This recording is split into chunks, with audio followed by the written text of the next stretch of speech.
I was sitting in my home office in our Lake Forest villa, reviewing the quarterly reports for my art gallery, when I heard the familiar chime of a text message. Not from my phone, from Daniel's. He'd left it on the kitchen counter when he rushed out that morning for what he called an urgent breakfast meeting with potential investors. We'd been married for 23 years. I was 62, Daniel was 65, and we'd built what everyone called a picture-perfect life. Our Mediterranean-style home overlooked Lake Michigan. We had 3 grown children, 5 grandchildren, and a social calendar that kept us busy with charity galas and country club events. Daniel had sold his architecture firm 2 years ago for a sum that meant we'd never have to worry about money again. I walked to the kitchen, glanced at his phone. The message preview showed a name I didn't recognize, A, and 3 words, "Missing you already." My hand didn't shake as I picked up the phone. I'd always been the practical one, the woman who stayed calm during crises. When our son totaled his car at 17, I was the one who handled the insurance. When our daughter's wedding almost fell apart 3 days before the ceremony, I was the one who fixed it. I didn't panic. I assessed. I knew Daniel's passcode. It was our anniversary, backwards. He'd never been particularly creative about security. The messages loaded, and I read them standing in my kitchen with morning light streaming through the windows I'd personally selected during our renovation 5 years ago. Last night was everything I needed. I can't stop thinking about your hands on me. When can we meet again? I'm already counting the hours. And Daniel's responses? Written in the tone I'd heard for over 2 decades, but directed at someone else. Tomorrow afternoon. The usual place. I'll bring champagne. I scrolled up. The conversation went back 4 months. 4 months of late-night messages, afternoon rendezvous, and careful planning around his schedule. Our schedule, the schedule I'd helped him maintain, reminded him about, coordinated my own life around. I read every single message, not because I was torturing myself, but because I needed information. I needed to understand the scope, the timeline, the patterns. The investigator in me, the part that had always been methodical and thorough, took over. A was Alexandra, 29 years old, a yoga instructor at the wellness center where Daniel had started taking classes 6 months ago. He'd told me he wanted to stay healthy for our grandchildren, wanted to be active enough to play with them as they grew. I'd thought it was sweet. I'd encouraged it. They met at the Ritz-Carlton downtown, always room 847. Always between 2 and 5 in the afternoon, when I was usually at my gallery or attending committee meetings for the art museum, Daniel had been strategic. The breakfast meetings, the lunch appointments with old colleagues, the rounds of golf that stretched longer than usual. They weren't lies exactly. They were just incomplete truths with alternative endings. I set the phone down exactly where I'd found it. Then I walked to my office, closed the door, and I made a plan. I didn't cry. Not yet. There would be time for that later. Maybe. When this was done. But right now, I needed to think like the businesswoman I'd been for 40 years, the woman who'd built a successful gallery from nothing, who'd negotiated deals with artists and collectors who tried to underestimate me because of my gender and my age. First, I took screenshots. Every message, every photo they'd exchanged. I sent them to my personal email, then deleted the sent messages from Daniel's phone. I was methodical, careful, leaving no trace. Then I went to his computer. I knew he kept his calendar synced across devices, and I was right. There it was, coded but obvious once you knew what to look for. Project meeting every Tuesday and Thursday at 2 p.m. Those were the days I was always at the gallery. I checked our joint credit card statements online. The Ritz-Carlton charges appeared monthly, but they were small, always under $200, easy to miss among the other expenses. Daniel had been smart enough not to be extravagant, but he hadn't been smart enough to use a separate card. I found the receipts. Room service, champagne, once a bouquet of roses. On our anniversary, I'd gotten a card and a dinner at our usual restaurant. She'd gotten roses and a 3-hour afternoon in a hotel room. The detail that made me pause was the wellness center membership. I checked his credit card. He'd been paying for 2 memberships, his and hers.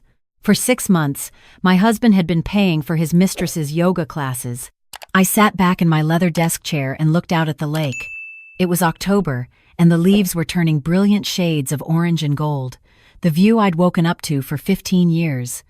The home we'd built together, chosen together, filled with memories and grandchildren's laughter and decades of shared dinners and conversations. And Daniel was paying for another woman's yoga classes. I picked up my phone and called my attorney.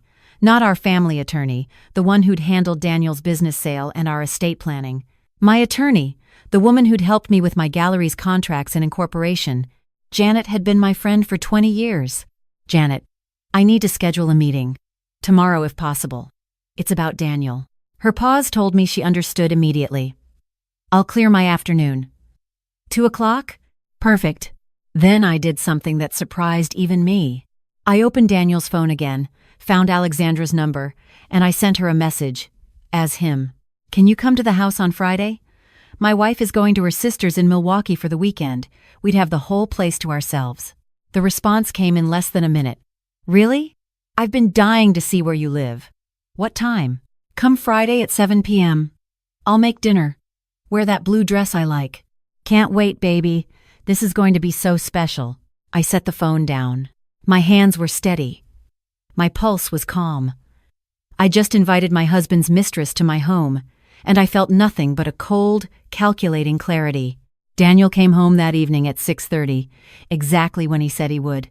He kissed my cheek, asked about my day, poured himself a scotch, and settled into his favorite chair to watch the news.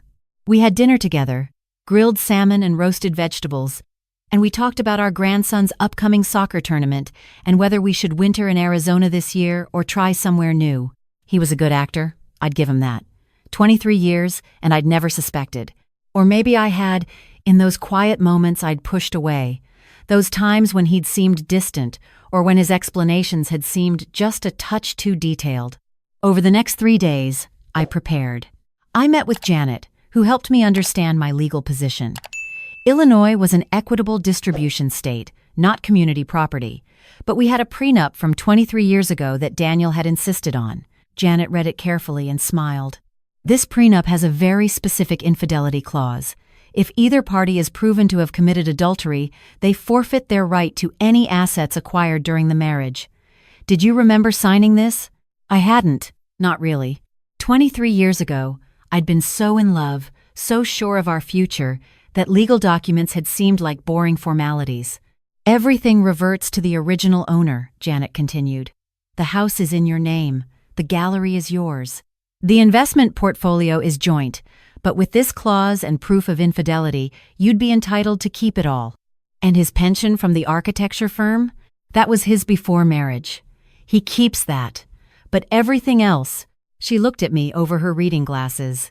You built the gallery during your marriage. He sold his firm during your marriage.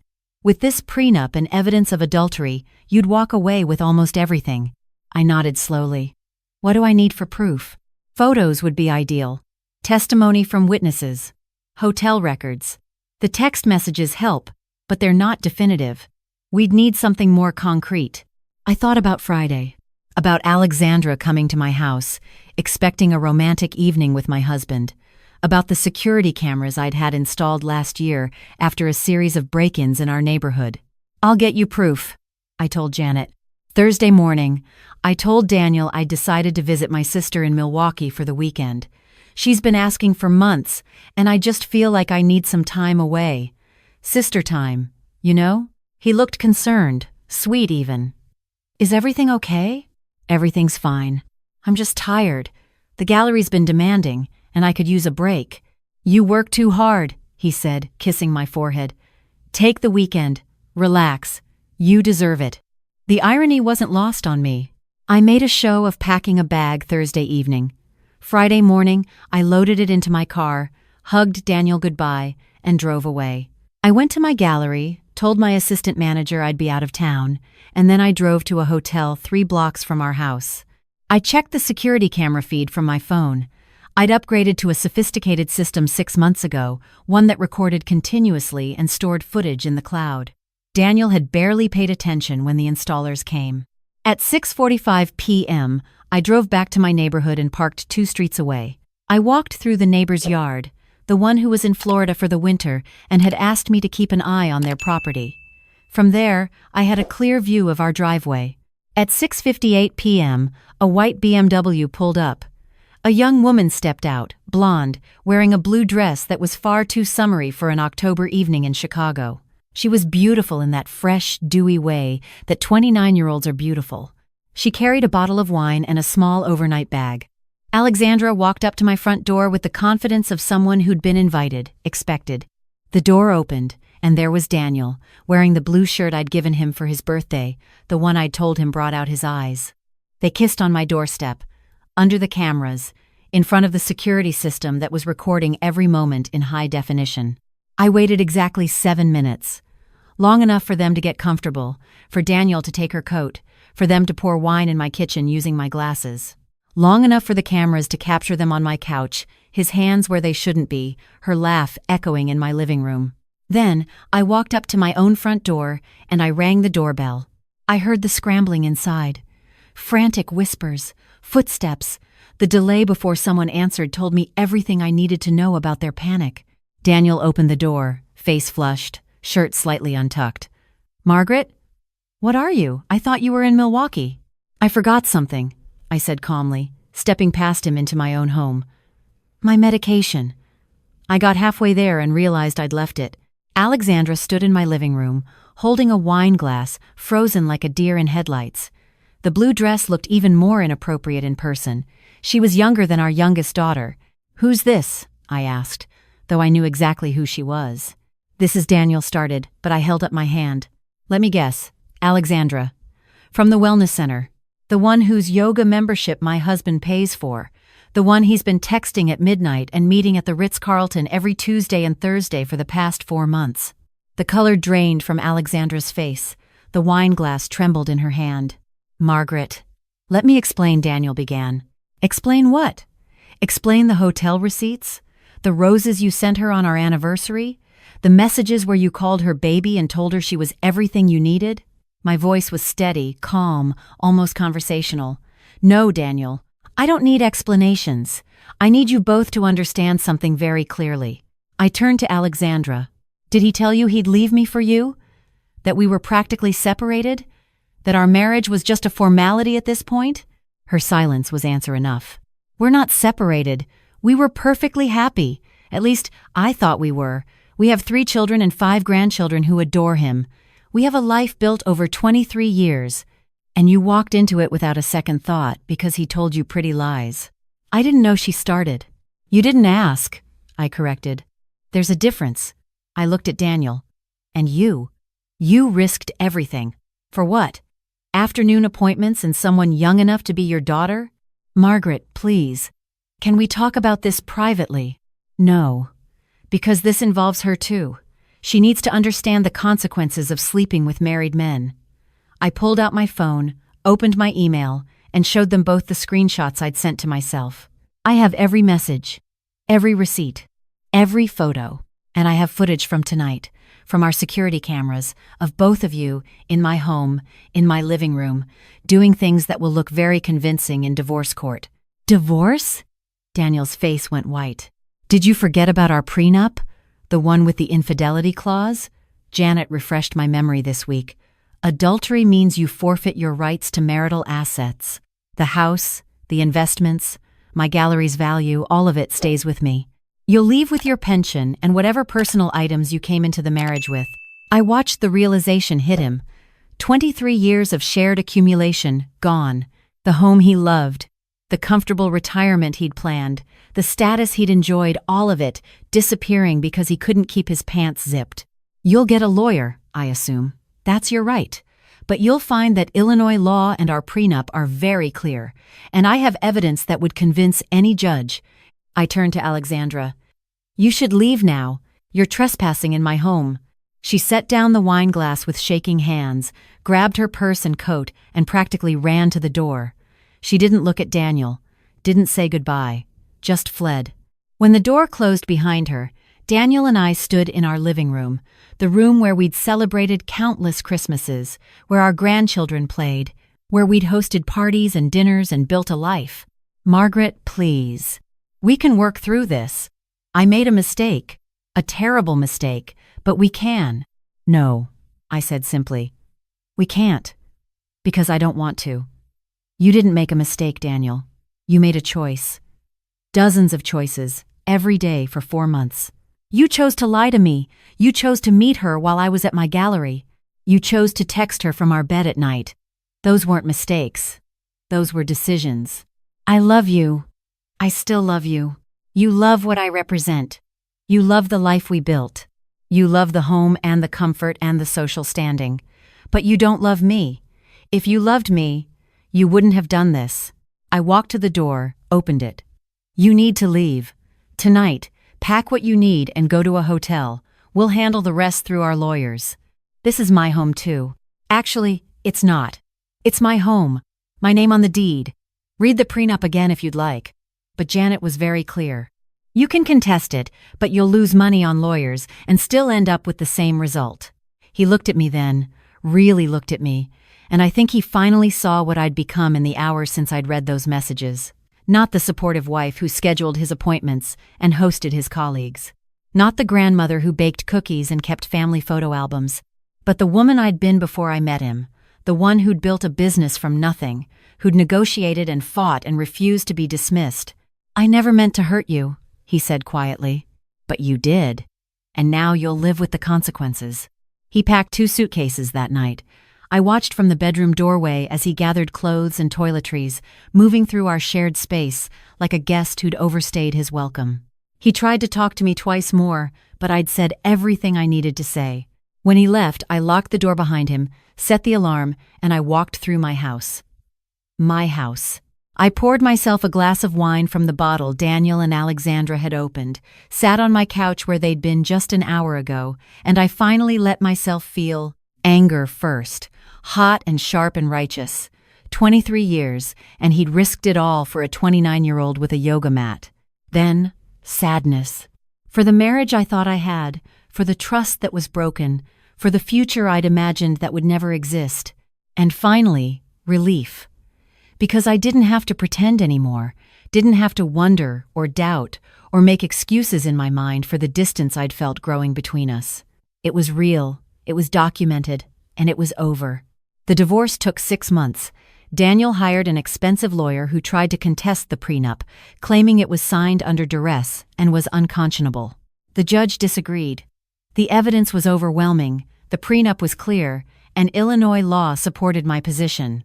I kept the house, the gallery, and 70% of our investment portfolio. Daniel got his pension, his personal accounts, and the antique car collection he'd spent years building. It wasn't nothing, but it wasn't the comfortable retirement he'd planned either. Alexandra disappeared from his life within weeks of that Friday night. I heard through mutual friends that she'd blocked his number and moved to Los Angeles. Apparently being caught by the wife in her own home was enough to cure her of married men, at least temporarily.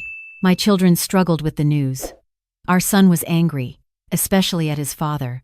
Our daughters were heartbroken, trying to reconcile the dad they knew with the man who'd cheated on their mother. But they supported me. Every one of them. And the grandchildren were young enough that they adjusted quickly to having 2 houses instead of 1. I thought about dating, once the divorce was final, but I wasn't ready. Maybe I never would be. I was 63 years old, financially independent, and surrounded by children and grandchildren who loved me. I had my gallery, my friends, my book club and garden club and charity work. I had a life that was full and meaningful without a man in it. 6 months after the divorce was finalized, I was at an art opening at my gallery when I saw Daniel across the room. He was with a woman about his age, someone I didn't recognize. She was elegant, well-dressed, laughing at something he'd said. He looked older than I remembered, grayer, the lines around his eyes deeper. Our eyes met across the gallery. He nodded once, respectfully. I nodded back. There was no animosity in the gesture, no lingering anger, just acknowledgement. We'd been something once, and now we weren't. I turned back to the artist I'd been speaking with, a talented young woman whose work I believed in. We discussed her next show, the pieces she wanted to feature, the price points we thought were fair, business, art, the things that had sustained me before Daniel and would sustain me after. Later that night, at home in my quiet house, I thought about what my granddaughter had asked me the week before. "Grandma, "Are you lonely without Grandpa?" I'd told her no, and it was true. I wasn't lonely. I was alone, which was different. Alone meant I could choose my own schedule, decorate however I wanted, watch what I wanted on television, eat dinner at 10 p.m. if the mood struck me. Alone meant freedom. Lonely would have been staying married to a man who'd betrayed me, pretending everything was fine, living with the knowledge of his infidelity while maintaining appearances for the sake of comfort and convenience. I'd chosen alone, and I'd chosen dignity, and I'd chosen myself. The devoted wife, the exciting mistress, the perfect life built on secrets and lies. Eventually, the foundation crumbles. But sometimes, when it does, you discover you're strong enough to stand on your own. And that's a different kind of perfect, one built on truth and self-respect and the knowledge that you'll never settle for less than you deserve, no matter how many years you've invested or how comfortable the lie has become. I learned that at 62. Some people never learn it at all.